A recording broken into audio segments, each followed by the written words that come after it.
곳에서는 제가 공개적으로 밝힌 적이 없는데 오늘 처음으로 밝힙니다. 그것은 바로 제가 왕자라는 사실입니다. 모두 놀라셨죠? 네. 괜히 드리는 말씀이 아니라 타당한 근거가 있는 그런 사실입니다. 제가 어린 시절 저희 어머니께서 저를 깨우실 때마다 왕자님 하면서 이렇게 깨우셨기 때문에 그래서 저는 왕자입니다. 제가 왕자이니까 저희 딸과 아들은 무엇일까요? 공주와 왕자님이겠죠. 그래서 저도 제 아이들에게 공주님, 왕자님 이렇게 이제 부릅니다. 그로 인해서 저희 집은 왕궁이 되었습니다. 여러분, 우리 성도님들의 가정은 어떻습니까? 제 이야기를 듣고 보니까 여러분들의 가정에도 모두 왕과 왕비 그리고 왕자와 공주가 살고 있는 그런 가정 아닙니까? 아멘. 아멘. 네. 사실 오늘 이 자리에 계신 우리 모두도 마찬가지죠. 하나님 보시기에는 다 왕자와 공주처럼 사랑스럽고 귀한 존재인 줄로 믿습니다. 그리고 그런 의미에서 우리 좌우에 계신 분들과 이렇게 다시 한번 인사하겠습니다. 왕자님, 공주님 이렇게 한번 같이 인사하겠습니다.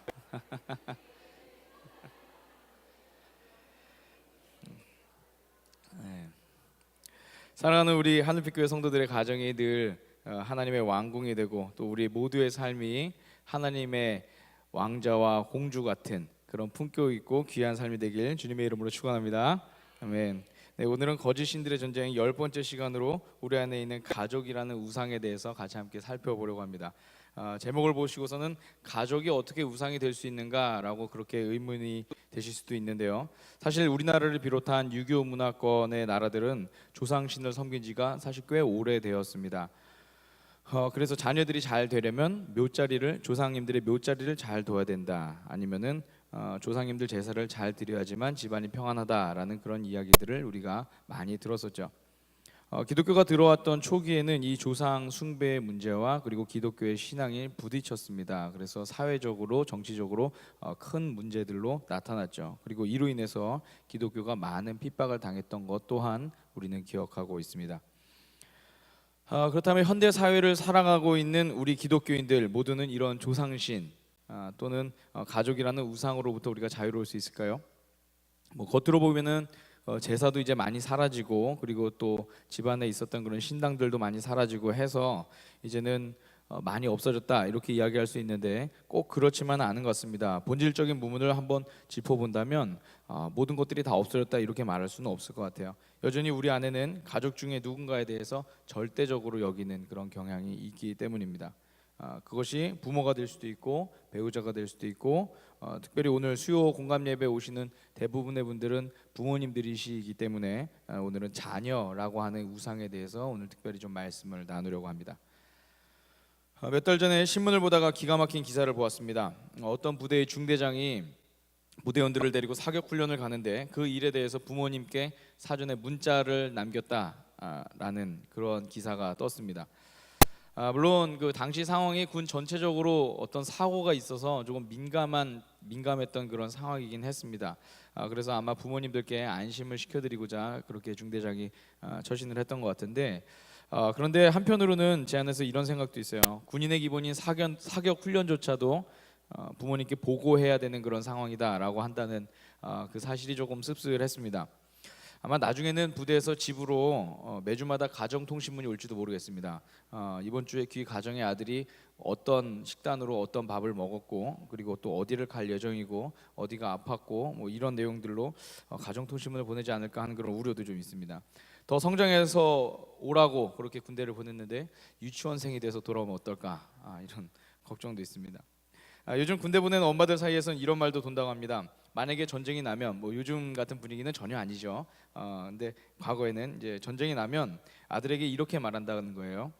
아들아 걱정 마라, 아빠를 대신 보낼게 이렇게 이야기한다고 합니다. 네. 사실 자녀가 우상이 된다는 말은 동의가 되는 말이면서도 한편으로는 다르기에 참 가슴 아픈 주제가 아닐 수 없습니다. 아마도 나보다 더 사랑하는 존재들, 그 존재가 바로 자녀들이기 때문에 그렇겠죠.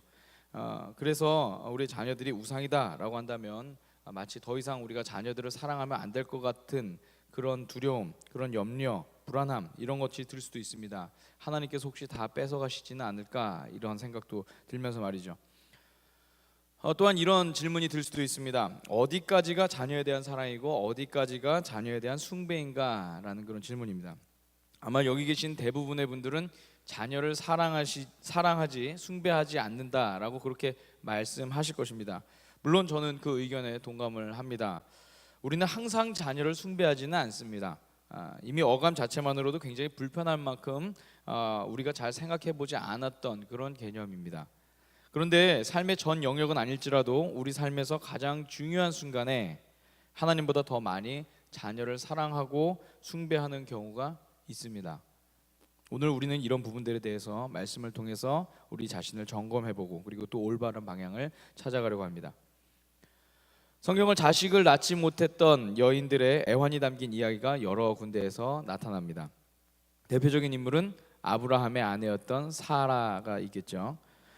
성경에 나온 기록만으로도 25년의 기다림이 그녀에게 있었다라고 나와 있습니다.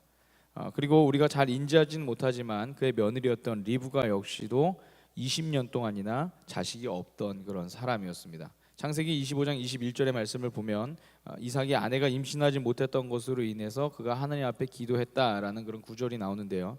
그것만 보아도 이들 가족에게 자식을 낳는 문제는 굉장히 큰 일 중에 하나였을 것입니다. 그 외에도 야곱의 아내였던 라헬, 이 라헬도 꽤 오랫동안 자식을 낳지 못했던 일로 인해서 괴로워했던 그런 여인 중에 한 명이었습니다. 오늘 우리가 우리 말씀을 통해서 본 이 한나도 마찬가지입니다. 그는 에브라임 지파에 속한 엘가나의 아내였는데요.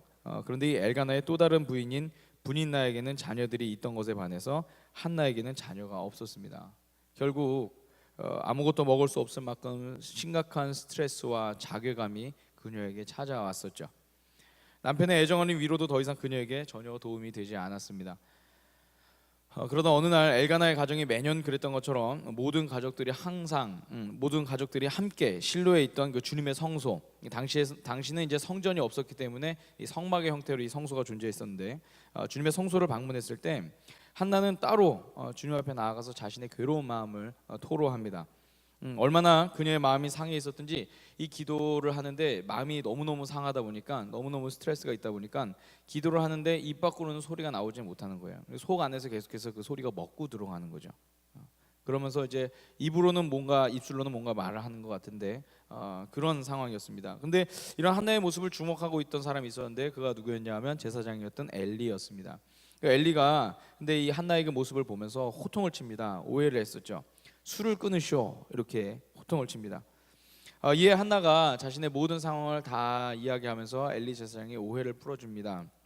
그리고 그 말을 들은 엘리 제사장은 그녀에게 믿음으로 이렇게 권면을 합니다. 평안한 마음으로 돌아가십시오. 하나님께서 그대가 간구한 것을 이루어 주실 것입니다. 이 말이 한나에게 굉장히 큰 위로와 용기가 되었습니다. 아마 그녀는 엘리 제사장의 그 말을 엘리 제사장의 말 이렇게 듣지 않고 하나님의 음성 이렇게 들었던 것 같습니다. 그래서 그녀는 그 길로 가서 음식을 먹고 다시는 얼굴에 슬픈 기색을 띠지 않았다. 성경은 이렇게 기록하고 있어요. 이것이 믿음이죠. 이것이 믿음입니다.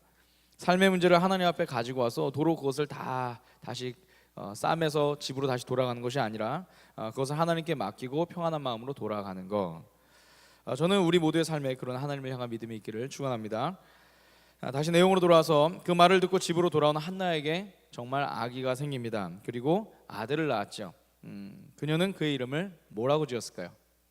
사무엘. 예습하고 오신 분들이 계시군요. 사무엘이라고 지었습니다.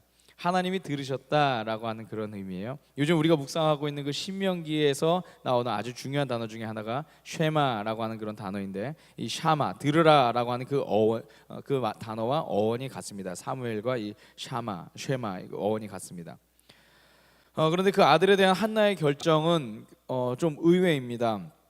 보통 사람 같으면 귀하게 얻었으니까 어떻게 할까요? 옆에다 끼고 물고 빨고 그렇게 이제 살아도 모자랄 판인데 그런데 이 한나는 최초 자신이 하나님 앞에 서원했던 그 기도를 지키죠. 그리고 그 서원대로 아기가 막 젖을 땐 그때 사무엘을 실로로 데리고 와서 그곳에 있는 주님의 집, 그 제사장 엘리의 집에 이 사무엘을 맡깁니다. 우리가 그냥 성경을 읽다 보면 그냥 그런가 보다 하고 읽을 수 있는데 여러분 한번 이 한나의 심정을 한번 생각을 좀 해보세요. 여러분 그녀의 마음이 과연 어땠을까요? 많이 잡아야 3살, 4살 아마 이때였을 것입니다. 그런데 그 어린 아들, 눈에 넣어도 아프지 않을 그 아들, 그 아들을 하나님 앞에 나시린으로 바치고 그리고 자신은 아이를 남겨둔 채 되돌아와요. 그 어미의 그 마음. 그러나 성경은 그녀가 이 일로 인해서 슬픈 가운데만 있었다라고 그렇게 말씀하지 않습니다. 오히려 그녀는 사무엘상 2장에 기록된 것처럼 하나님을 높여드리는 기도를 주님 앞에 올려드리죠. 오늘 말씀의 주제를 생각해보면 아들이 주님이 된 것이 아니라 하나님께서 한나의 주님이 되셨던 것입니다. 반면 당시 제사장이었던 엘리는 어떻습니까? 엘리는 그렇지는 않았습니다. 그에게는 홈리와 비느하스라고 하는 그 두 명의 아들이 있었는데 이들은 엘리와 함께 그 당시 주님의 성소에서 제사장의 역할을 감당하던 그런 이들이었습니다. 그런데 이 엘리의 아들들은 하나님 앞에 결코 신실하지 않았고 오히려 백성들로부터 원망을 들을 만한 그런 행동을 하면서도 뻔뻔스럽게 백성들을 협박하기까지 했던 그런 사람들이었습니다.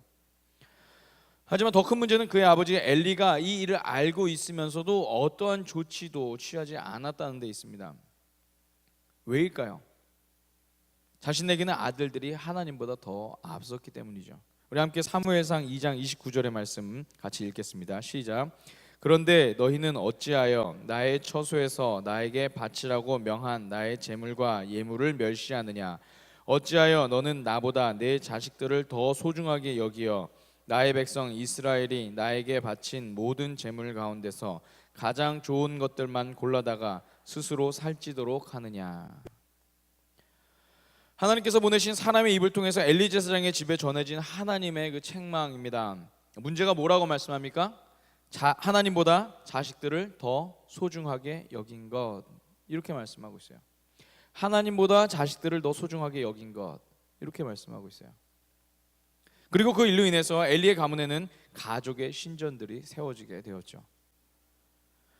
저는 오늘 이 사무엘상 전반부의 말씀을 묵상하면서 그들을 양육한 각 부모들의 그 신앙에 대해서 한번 생각해 보게 되었습니다. 그리고 성경은 실제로 이 두 집안의 신앙 간에 극명한 대비가 있었음을 우리 가운데 또한 보여주고 있습니다. 사무엘상 2장 11절을 보면 갓 젖을 땐 어린 나이인 사무엘에 대해서 이렇게 말씀합니다. 사무엘은 제사장 엘리 곁에 있으면서 주님을 섬기는 사람이 되었다, 이렇게 말씀하고 있어요. 반면 바로 뒤에 이어지는 12절의 말씀에서는 엘리의 아들들에 대해서 이렇게 또 기록을 합니다. 엘리의 아들들은 행실이 나빴다. 그들은 주님을 무시하였다. 이렇게 말씀하고 있어요. 한 절 사이에 성경은 이 두 집안의 신앙관의 대비를 보여주시는 거죠. 어떻습니까? 주님을 섬기는 사람과 주님을 무시하는 사람. 한쪽 집안은 주님을 섬기는 사람이 나왔고 한쪽 집안은 주님을 무시하는 사람이 나왔어요. 그뿐만 아닙니다. 그 뒤에 나오는 사무엘상 2장 17절과 18절의 말씀도 마찬가지입니다. 우리 함께 사무엘상 2장 17절과 18절의 말씀을 같이 읽겠습니다. 시작. 엘리의 아들들은 주님께서 보시는 앞에서 이렇듯 심하게 큰 죄를 저질렀다. 그들은 주님께 바치는 제물을 이처럼 함부로 대하였다. 한편 어린 사무엘은 못이 에봇을 입고 주님을 섬겼다. 사랑하는 여러분, 어떻습니까? 이 두 집안의 자녀들 사이에 나타난 큰 차이가 느껴지십니까? 자녀를 숭배한 가정과 자녀를 사랑한 가정의 그 차이. 자, 그렇다면 오늘 우리의 가정은 어느 쪽에 더 가깝도록 자녀를 양육하고 있을까요? 우리는 우리 스스로에게 이 질문을 한번 던져봐야 할 것입니다. 지난 2월 19일 육아정책연구소의 영유아 사교육 실태와 개선 방안 국제 비교를 중심으로 라고 하는 제목의 보고서를 보면 지난해 2세에서 5세의 자녀를 둔 서울 거주 부모 316명을 조사한 결과 응답자의 58.7%가 자녀에게 기대하는 직업으로 변호사나 의사 등과 같은 전문직을 꼽았다라고 그렇게 보고가 되었습니다. 그런데 이게 비단 우리나라만의 이야기는 아닙니다. 함께 같은 조사를 한 미국 뉴욕시, 그리고 일본 동경, 그리고 대만 타이페이, 그리고 핀란드의 헬싱키의 부모들, 이 부모들 300명에 대해서도 동일하게 조사한 결과 우리와 마찬가지로 의사와 변호사와 같은 젊은직을 자녀들이 가졌으면 좋겠다라고 하면서 그것들이 1순위로 꼽혔죠. 물론 이들, 어쩌면 우리들일 수도 있는 그들의 바람이 틀렸다라고 잘못된 것이다라고 그렇게 말할 수는 없습니다. 그런데 그 바람을 이뤄가는 과정에서 우리는 무엇을 우선으로 두고 그리고 어떤 것을 희생시키고 있는가라는 부분은 우리가 한번 생각을 해봐야 합니다. 그에 따라서 우리가 자녀를 숭배할 수도 있고 자녀를 사랑할 수도 있기 때문입니다. 제가 인도네시아에서 사역할 때 어머니들을 모아놓고 교육을 했던 적이 있습니다. 당시 인도네시아는 강남 못지 않았던 그 교육열이 있던 곳이었습니다. 그곳에는 이제 재외국민 특례라는 것들이 있어서 아이들이 공부를 조금만 잘하면 우리 소위 말하는 그 상위권의 대학들을 이제 갈 수가 있는 그런 아이들이 많이 있었습니다.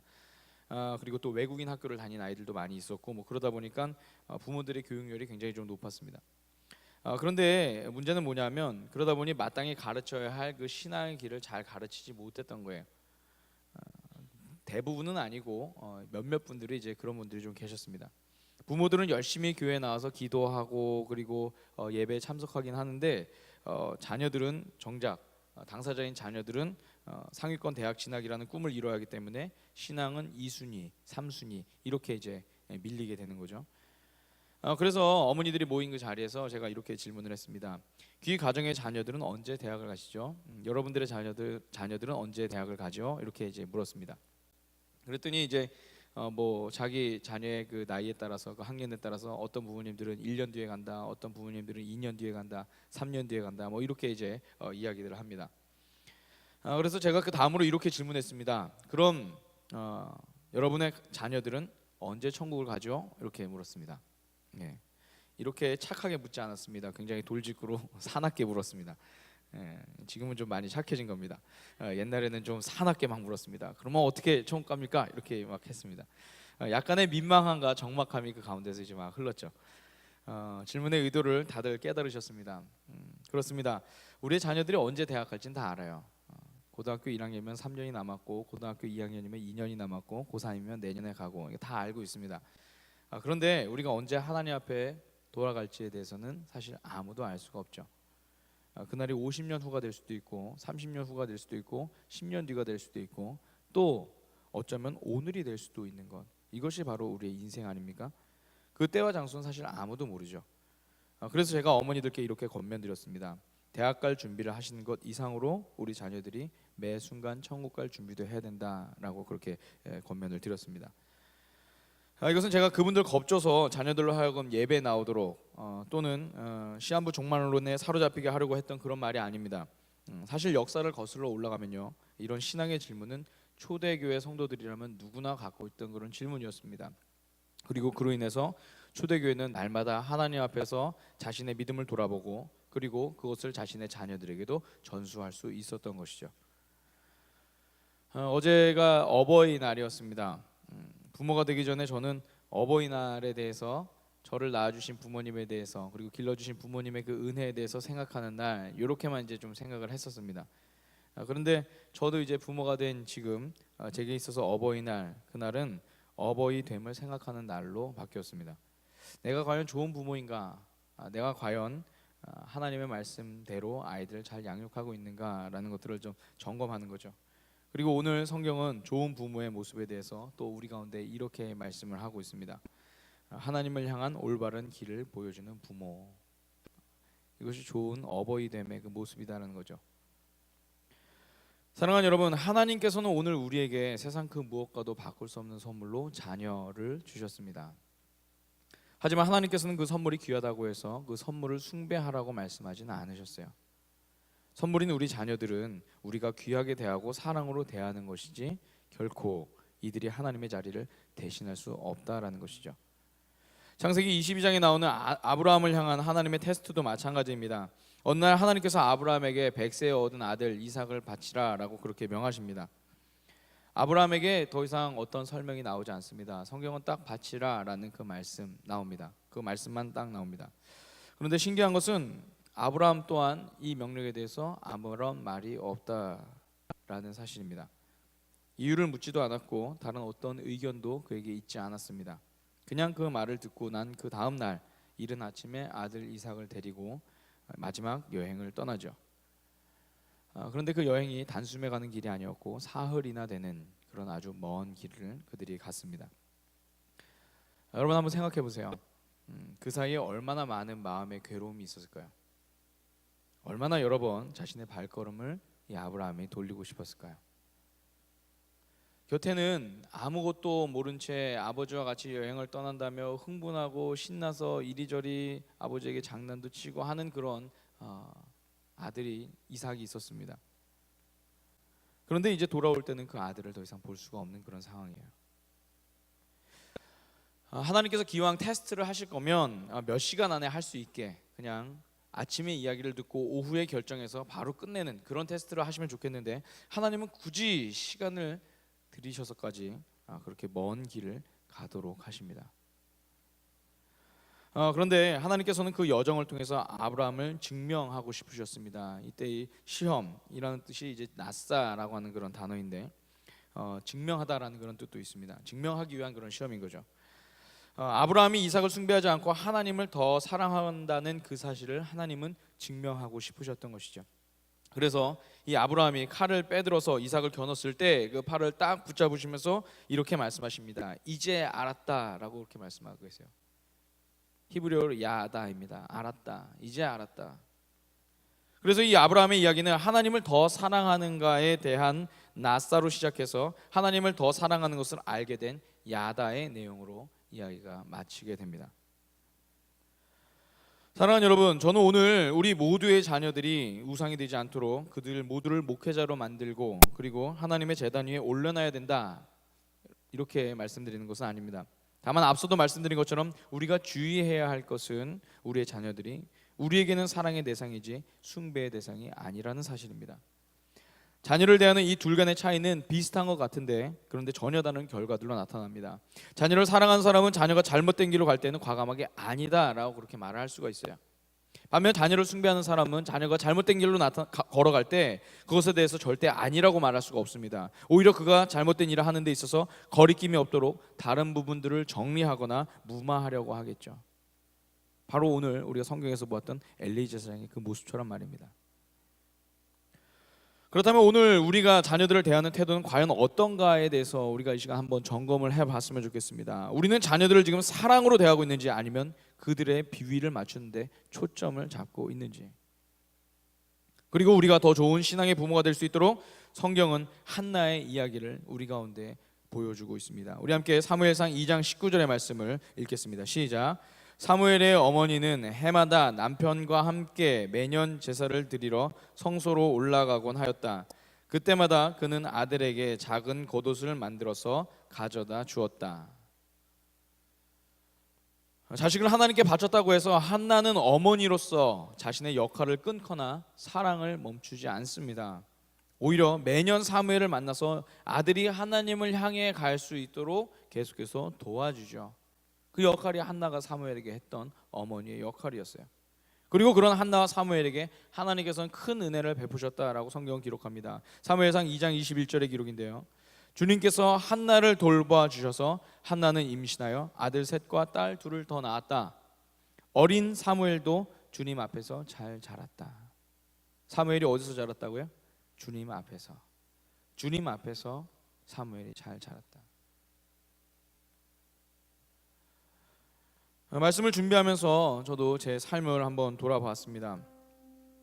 저희 어머니께서 저에게 자주 하시던 말이 있습니다. 툭하면 제게 너는 하나님께 바친 아들이야, 이런 이야기를 많이 하셨어요.